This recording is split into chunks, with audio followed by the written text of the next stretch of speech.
Fantasy ঠিক কতটুকু বড়? ফ্যান্টাসি আমাদের কল্পনার মতো বড়। অর্থাৎ আমাদের যার কল্পনা যতটুকু বিস্তৃত, ফ্যান্টাসি ঠিক ততটুকুই বিস্তৃত। আর এই ফ্যান্টাসি নিয়ে জানার জন্য আমি প্রথম যে বইটি পড়েছি সেটা হচ্ছে বিবলিও ফাইলের বিবলিও ফ্যান্টাসি। এই বইটি সম্পাদনা করেছেন রিয়াজুল ইসলাম জুলিয়ান।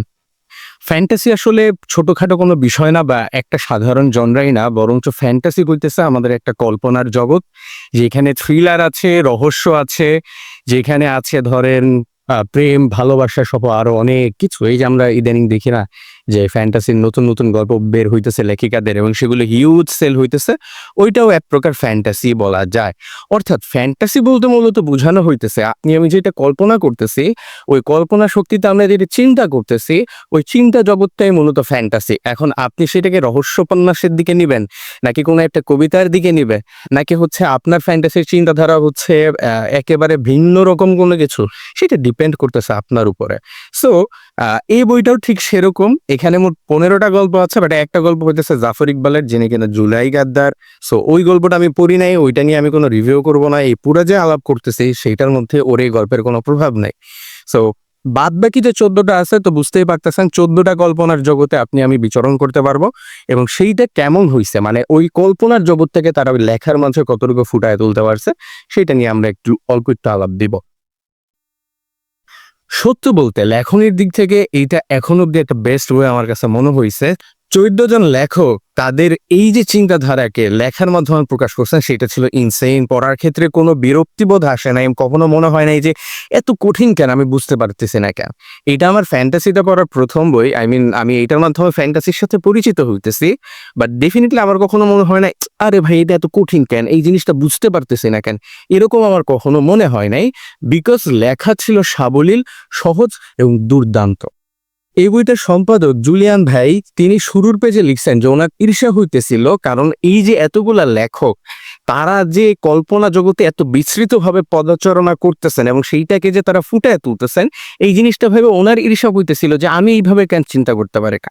এবং পড়ার পর আমারও একই ফিলিংস আসছে যে ভাই এইভাবে একটা মানুষ কেমনে চিন্তা করতে পারে যে এই দুনিয়া থেকে বাইর হয়ে তার কল্পনা জগতের যে দুনিয়া আছে সেইটাকে মানুষের সামনে নিজের কথ্য ভাষায় রিপ্রেজেন্ট করা এবং দুর্দান্তভাবে সেই জিনিসটাকে ফুটায় তোলার ক্ষমতা কিন্তু সবার হয় না। সুতরাং বলতেই পারতেছি এইখানে যারা লিখছেন তারা নিজেদের সর্বোচ্চটা দেওয়ার ট্রাই করছেন এবং তারা সেইখানে সফল হয়েছেন। নিজের কল্পনাকে পাঠকের সামনে তুলে ধরতে তারা 100তে 100 ভাগ সফল হয়েছেন। এইখানে যে গল্পগুলো আছে কোনোটা আপনারে নিয়ে যাবে একেবারে অতীতে, জাদু টোনা বান ইত্যাদির জায়গায়, কোনোটা নিয়ে যাবে রহস্য ঘেরা একটা জঙ্গলের মধ্যে যেইখানে কেউ কখনো ওই জঙ্গল বিজয় করতে পারে না, কেউ নিয়ে যাবে হচ্ছে আপনার ইতিহাসের মধ্যে, মিথোলজির মধ্যে, কেউ নিয়ে যাবে ভবিষ্যতে যে জিনিস এখনো দুনিয়াতে ঘটে নাই, যে জিনিসটা ঘটতে পারে সে কল্পনা করে ফেলছে, ওইখানে আপনাকে তারা নিয়ে যাবে। কেউ নিয়ে যাবে ভালোবাসার একটা জায়গায় যেখানে প্রেমের বন্ধন থাকে, কেউ নিয়ে যাবে অতীতের কোনো একটা জায়গায় যেখানে রাজা তার রাজ্য রক্ষা করতে চাইতেছে, বাট সেইটা আসলে গতানুগতিক ওয়েতে না, জাদু টোনা বান ইত্যাদির মাধ্যমে।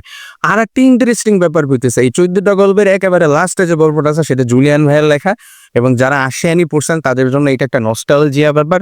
বিকজ ওইখানে হইতেছে আশিয়ানি নিয়ে তিনি আবার একটা আলাপ করছেন, আশিয়ানির ছোট একটা গল্প তিনি এখানে লিখছেন। সো আমি এই বইটা কিনছিলাম যে বিকজ আমি আশিয়ানি পড়বো, সো আশিয়ানি পড়ার আগে আসলে ফ্যান্টাসির সাথে তুলনামূলক একটু পরিচিতি থাকা ভালো, দ্যাটস ওয়াই আমি এই বইটা নিছিলাম। এবং আমার কাছে মনে হয়েছে যে ফাইনালি আমার টাকা ভাই ব্যর্থ যায় নাই।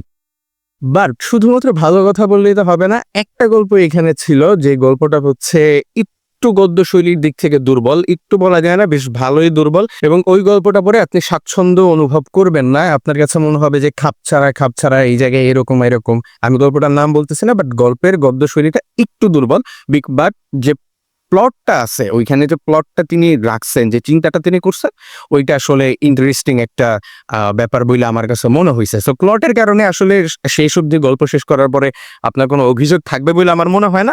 বাট এইখানে ওনার গদ্যশৈলীতে দারুণ দুর্বলতা আছে। আমি জানি না জুলিয়ান ভাই সম্পাদনা করার পরেও কেন আসলে এই প্রবলেমটা থেকে গেছে। বাট আফটার অল বলবো যে এই বইটা একটা ভালো বই, হ্যাঁ। এবং এখানে বেশ কিছু ত্রুটি আছে, বানান ভুলের ক্ষেত্রে বেশ কিছু বানান চোখে পড়ছে, যেটা আসলে বানান ভুল বলে আমরা বিবেচনা করি।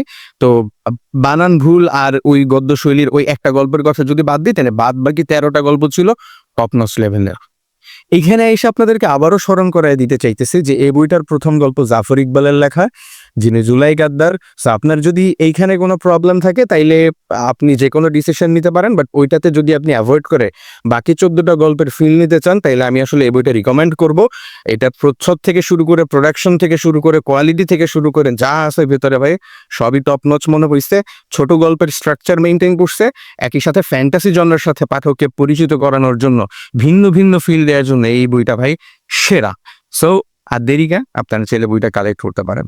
আজ এই পর্যন্তই, দেখা হচ্ছে পরের অন্য কোনো ভিডিওতে। ততক্ষণ পর্যন্ত ভালো থাকবেন, সুস্থ থাকবেন। আল্লাহ হাফেজ।